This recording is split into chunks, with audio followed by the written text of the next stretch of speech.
Hello guys, welcome back to our channel. आज के इस वीडियो में we in the PIP series हम बात करने वाले हैं DSN coding for placements and internship preparations.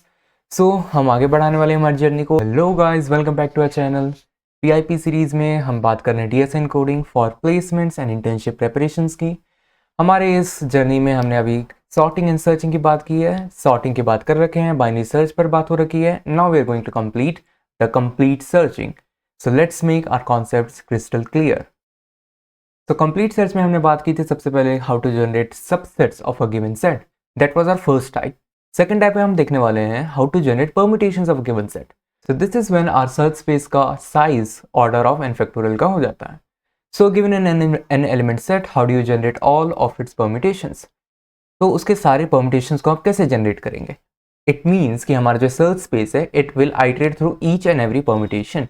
तो s equals to 1 to n and we need to generate all the permutations. And सब जानते हैं कि there are n factorial permutations of an n element set. So simply put, अगर हम बात करेंगे हमारे सर्च स्पेस की, तो हमारा सर्च स्पेस क्या हो जाएगा यहाँ पर? Set of all permutations. Fine, and जिसकी साइज हो जाएगी simply n factorial.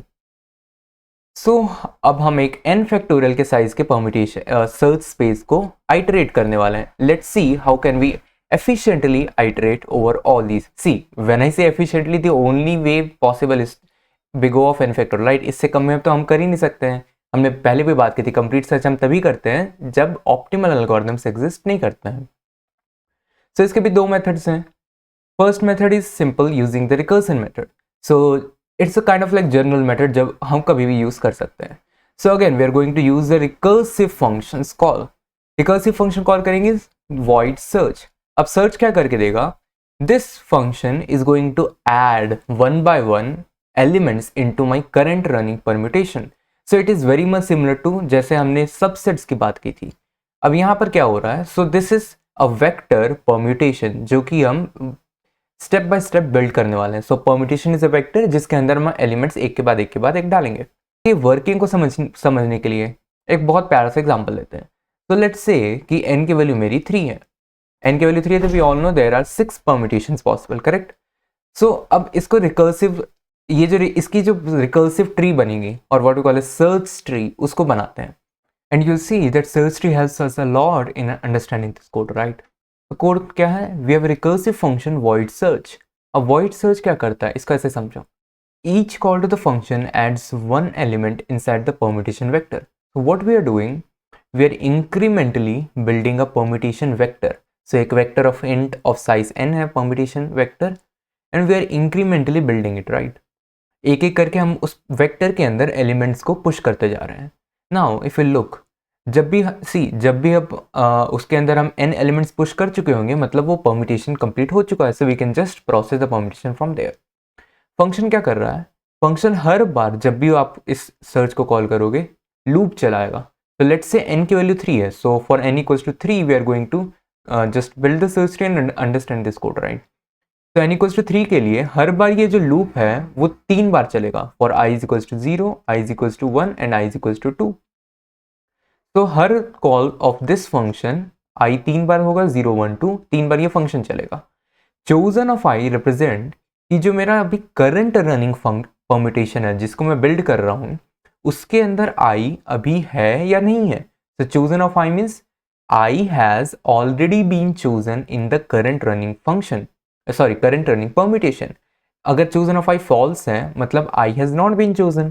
So you can go ahead and choose I. So मैं क्या करूँगा? chosen of I को अब true कर दूंगा means now I am choosing I into the permutation. So permutation में उसे push कर दूंगा and then I'll call the recursive function search again. And उसके बाद जब हम रिटर्न कर रहे होंगे सो हर लूप में एक बार हम वैल्यू को अंदर पुश करेंगे और उसके बाद हम रिटर्न करेंगे. This is returning back of our loop. So it returning back, retracing back भी कहते हैं इसे. तो रीट्रेस करते समय हम क्या करेंगे? चूजन ऑफ आई को फॉल्स कर देंगे और परम्यूटेशन से पॉप बैक कर देंगे. सो जो दो ऑपरेशंस हमने यहां पर किए थे, these two operations while pushing have to be reverted back. So you have to pop all of them. So this is the reverting phase, right? ये आगे भी काम आने वाला है जब when we are going to look at the examples related to this. Reverting phase है ये. तो सबसे पहले क्या करते हैं, हम एक बार एंटर करते हैं, पुश करते हैं, उसके बाद रिकर्सिव फंक्शन कॉल करते हैं and then we revert back. जब भी हमें कोई भी इस कंप्लीट सर्च का कोई भी फंक्शन लिखना होता है, सो मेन जनरली 3 स्टेजेस यही होते हैं, पहले पुश करते हैं, रिकर्सिव कॉल करते हैं, फिर पॉप करते हैं। सो इसको सर्च ट्री से समझते हैं, इसे और ज़्यादा समझ में आएगा। सर्च ट्री में हमारा जो परम्यूटेशन वेक्टर है वो इनिशियली 5 है, तो my permutation vector has no element at the moment, तो हमारा जो टॉप नोड हो जाएगा सर्च ट्री में वो 5 है। अब जब मैं 5 से इस सर्च वॉइड सर्च को मैं कॉल करूँगा तो ये यहाँ तो एंटर होने वाला है नहीं, so it will enter this loop. तो इसके लिए अब आई 3 बार चलेगा, आई इक्वल्स टू 0 के लिए, 1 के लिए, 2 के लिए। सो आई इक्वल्स टू 0 वाली ब्रांच ये रही, 1 वाली ब्रांच ये रही, 2 वाली ब्रांच ये रही, और तीनों ब्रांचेस कॉल होंगे बिकॉज इसके अंदर if you can see there is no break statement, कहीं ब्रेक स्टेटमेंट नहीं लगा हुआ है, सो लूप के तीनों ब्रांचेस कॉल होने वाले हैं no matter what. Let's see जब आई की वैल्यू 0 थी, आई की वैल्यू 0 थी, so will firstly ask ourselves this question, क्या 0 मेरे करंट रनिंग परम्यूटेशन में एग्जिस्ट करता है?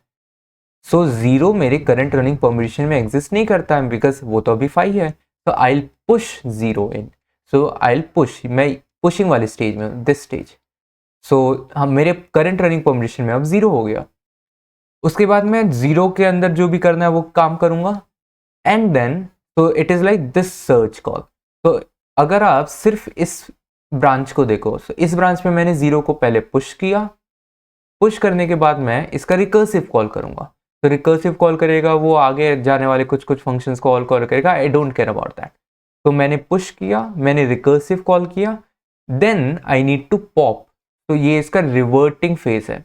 सो जब भी ये वापस आएगा अपने रिकर्सिव कॉल्स करने के बाद, जब भी वापस आएगा, सो यहाँ से ये रिवर्ट हो जाएगा like this, so this is it's reverting phase, and in the reverting phase I will pop 0, सो 0 मेरे परम्यूटेशन से कैंसिल हो जाएगा एंड मेरा परम्यूटेशन वापस से 5 बन जाएगा, राइट।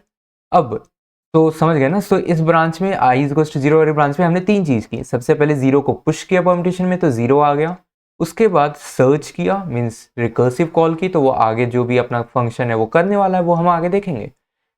जब वो सबसे वापस आ जाएगा फंक्शन तो वो पॉप कर देगा, तो 0 पॉप हो गया और हम वापस से 5 में रिटर्न हो गए, फिर वो अपनी नेक्स्ट ब्रांच में चले जाएगा। अब देखते हैं कि उस रिकर्सिव कॉल के अंदर क्या हो रहा है, तो विल गो इनसाइड। अगेन से सर्च फंक्शन कॉल हुआ, सो ये वाला हम नहीं पहुंचेंगे, अगेन हम लूप को रन करेंगे। तो जब लूप रन होगा so same function, sorry same जो फॉर लूप है वो 3 बार रन होगा, आई इज इक्वल्स टू 0 के लिए, 1 के लिए, 2 के लिए। तो 3 ब्रांचेस यहाँ से फिर से बनने वाली हैं, I is equals to 0, 1, 2, but difference क्या है, मेरा जो करंट रनिंग परम्यूटेशन है उसमें अभी 0 है। इनिशियली मेरे करंट रनिंग फंक्शन में कुछ नहीं था, अब मेरे करंट रनिंग परम्यूटेशन में 0 आ गया है। सो अब तीनों ब्रांचेस में जाते हैं। सबसे पहले आई की वैल्यू 0 हुई, we are going to ask ourselves this question, क्या 0 मेरे करंट रनिंग परम्यूटेशन में है? And the answer is yes. So ये वाला चेक इनवैलिड हो जाएगा and I will simply return from this branch. So ये ब्रांच सिंपली कंटिन्यू कर जाएगा and will go to the next branch I is equals to 1। So 0 से मैं next branch में गया, आई इज इक्वल्स टू 1 पे, विल अगेन आस्क क्या 1 हमारे करंट रनिंग परम्यूटेशन में है? Answer is no. तो हम क्या करेंगे, 1 को पुश कर देंगे। तो ये वाला फेज आ गया पुश फेज, तो 1 को हमने पुश किया, अगेन 1 को जब पुश किया तो नेक्स्ट फेज क्या है उसका, सर्च फेज। तो 1 को पुश करने के बाद 1 अपने रिकर्सिव कॉल्स करेगा एंड जब वो रिकर्सिव कॉल्स वापस हो जाएंगे, so when will return at this point will pop, so 1 अपने पॉप के फेज में चल जाएगा, so 1 will return back from here like this, so will pop 1 out. अब देखते हैं उसके रिकर्सिव फेज में क्या होता है। सो हमारा परम्यूटेशन अब 0, 1 हो गया है बिकॉज मैंने 1 को भी पुश कर दिया है and then I have called search, search again, search फिर से कॉल होगा, अगेन 3 बार लूप चलेगा, 0, 1, 2, 0 के लिए लूप चलेगा, सो मेरे करंट रनिंग परम्यूटेशन में 0 पहले से ही है, सो ये इनवैलिड हो जाएगा। लूप 1 के लिए चलेगा, सो अगेन लूप कंटिन्यू हो जाएगा इस पॉइंट पर। जब लूप 2 के लिए चलेगा देन यू कैन सी कि 2 मेरे करंट रनिंग परम्यूटेशन पे नहीं है, so I will just push 2, मैं 2 को पुश करूंगा and again go to the search function, search function को फिर से कॉल करूंगा। जब फिर से सर्च फंक्शन कॉल होगा तो इस बार मैं इस इफ के अंदर पहुंच जाऊंगा, तो my permutation has been completed since the length of my permutation is now n, I have included all the elements into my permutation, so I'll process the permutation and then return back. So इससे simply return हो जाऊंगा मैं. So इससे return होने के बाद this search function यहाँ पर हम वापस आ जाएंगे return करने के बाद, and then we'll go to the pop phase. So यहाँ से यहाँ आते समय जो 2 push हुआ था, यहाँ से यहाँ जाते समय 2 को हम फिर से pop कर देंगे. So we went from here to here and then हम वापस जा रहे हैं by popping out 2. So मेरा function फिर से 0 1 हो गया. And since मेरे सारे loop complete हो गए, will pop out from 0 1 also. तो यहाँ से 1 को भी pop कर देंगे, फिर return हो गया, हम इस point पे पहुंच जाएंगे. इस point पे पहुंचने के बाद वाले loop को travel किया था यहाँ पर, अब हम 2 वाले loop को travel करेंगे. तो 2 वाले loop में again will ask कि क्या 2 हमारे permutation में पहले से है, so the answer is no. तो हमारे यहाँ पर 0 के साथ सबसे पहले 1 जुड़ा था, अब यहाँ 0 के साथ सबसे पहले 2 जुड़ेगा. तो हमारा परम्यूटेशन अब 0 2 हो गया है. 2 के बाद again will call the search function. 3 branches बनेंगे, 0 1 2. 0 is already there, 2 is already there, so 1 बच गया. सो हम 1 को यहाँ पर पुश कर देंगे. 1 को पुश कर देंगे, लेंथ की वैल्यू 3 हो जाएगी. So boom, we have got 1 new permutation with ourselves. Fine. So यहाँ से हम रिटर्न कर जाएंगे. सो इस पॉइंट से विल रिवर्ट बैक एट, तो 1 को पॉप कर देंगे, फिर यहाँ से 2 को पॉप कर देंगे, विल रीच हियर. तो 0 में तीनों लूप्स ट्रेवल हो चुके हैं, सो 0 विल ऑल्सो पॉप आउट. तो 0 को भी पॉप कर देंगे एंड हम वापस से 5 में पहुंच जाएंगे.